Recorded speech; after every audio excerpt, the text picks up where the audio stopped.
మీరు అవిశ్వాసులతో జోడుగా ఉండకుడి.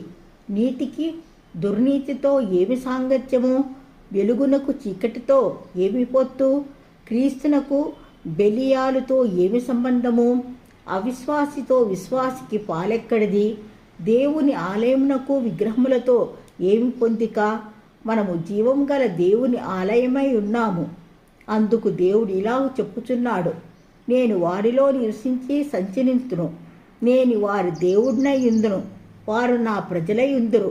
కావున మీరు వారి మధ్య నుండి బయలువడి ప్రత్యేకముగా ఉండుడి. అపవిత్రమైన దాన్ని ముట్టుకుడని ప్రభువు చెప్పుచున్నాడు. మరియు నేను మిమ్మల్ని చేర్చుకుందును, మీకు తండ్రినై యుందును. మీరు నాకు కుమారులను కుమార్తెలనై యుందురని సర్వశక్తిగల ప్రభువు చెప్పుచున్నాడు. ప్రియులారా, మనకు ఈ వాగ్దానములు ఉన్నవి కనుక దేవుడు